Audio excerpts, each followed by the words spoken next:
Welcome back. In the previous lesson, we built up PDH and met the multiplexer mountain.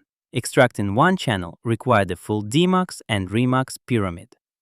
PDH had four real problems. First, drop and insert was expensive because of that mountain. Second, every multiplexer had its own clock, so engineers had to add justification bits to absorb the differences. Third, the European E-carrier and North American T-carrier hierarchies were incompatible, creating vendor lock-in. Fourth, the highest standard rate, E4, capped out at around 140 megabits per second, which was already too slow for fiber backbones. SDH, the Synchronous Digital Hierarchy, solves all four. It uses a globally synchronized clock from atomic references. It introduces the Add and Drop Multiplexer, which extracts one channel in a single step. It is an ITU world standard, so equipment from any vendor interoperates.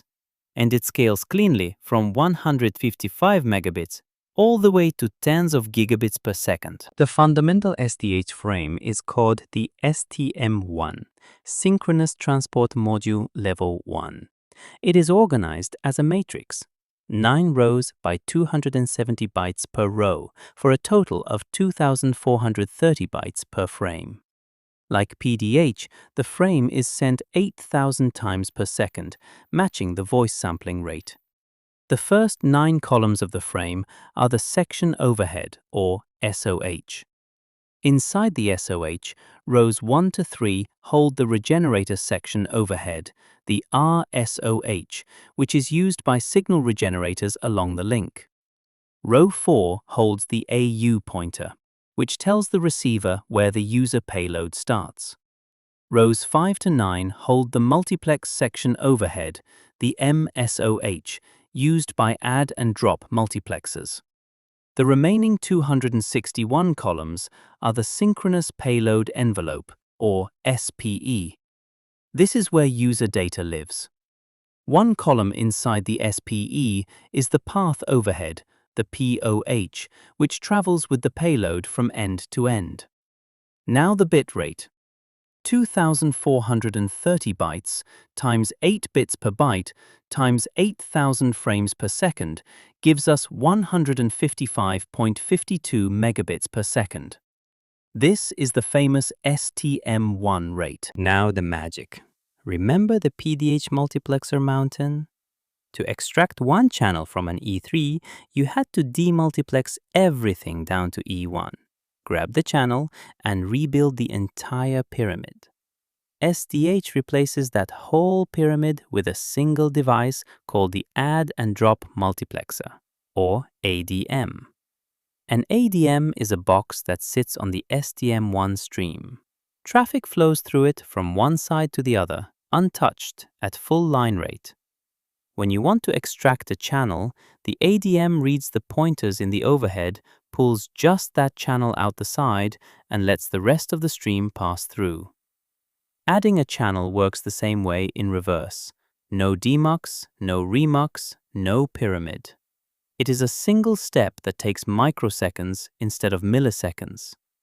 This is the operational reason carriers replaced their entire PDH plant with SDH in the 1990s and 2000s. The capital cost of new equipment was huge, but the savings on every drop and insert operation paid it back many times over. Once you have STM-1, you can stack it just like PDH stacked E1. STM-4 is 4 STM-1s byte interleaved at 622 megabits per second. STM-16 is 16 STM-1s at 2.5 gigabits per second.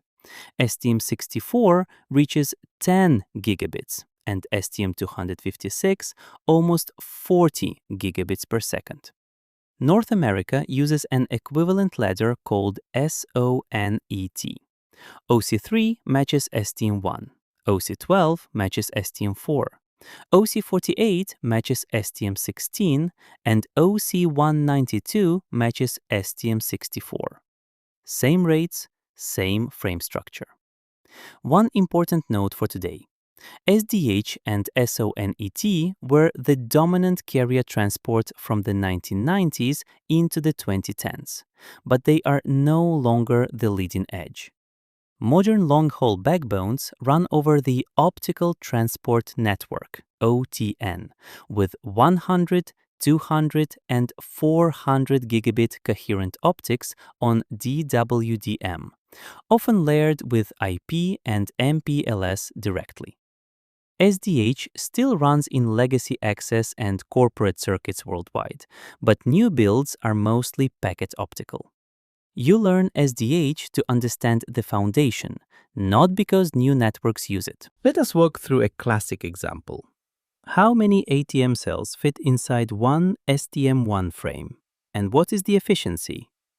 Each ATM cell is 53 bytes, a 5-byte header plus a 48-byte payload. The SPE inside an STM-1 frame is 2,349 bytes. Subtract the 9-byte path overhead, and we have 2,340 bytes of usable payload.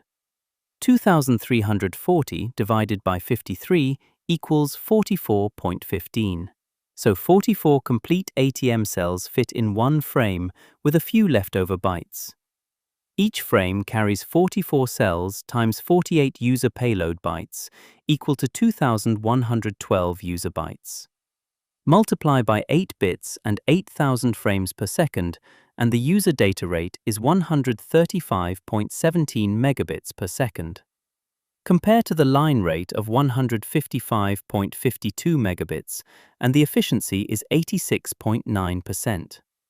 The remaining 13% goes to overhead, both STM and ATM, which is the price you pay for synchronous carrier service. Let us summarize. SDH replaced PDH to fix 4 problems: drop and insert cost, clock drift, vendor incompatibility, and a low bitrate ceiling. The STM-1 frame is 9 rows by 270 bytes, sent 8,000 times per second, for a line rate of 155.52 megabits per second. The frame is divided into section overhead, a U-pointer, and synchronous payload envelope. The Add and Drop Multiplexer is the magic device that extracts a channel in a single step, no pyramid required. The SDH ladder scales from STM-1 all the way to STM-256 at almost 40 gigabits per second. And our worked example showed that an STM-1 carries 44 ATM cells per frame at 86.9% efficiency. Remember, SDH built the carrier backbone of the 1990s and 2000s, but today's high-speed networks have moved on to OTN and packet optical transport. SDH is foundation knowledge, not state-of-the-art. This concludes the Communication Basics topic series. Coming next, dedicated midterm and final exam problem-solving videos in light mode, where we work through the classic exam questions step by step.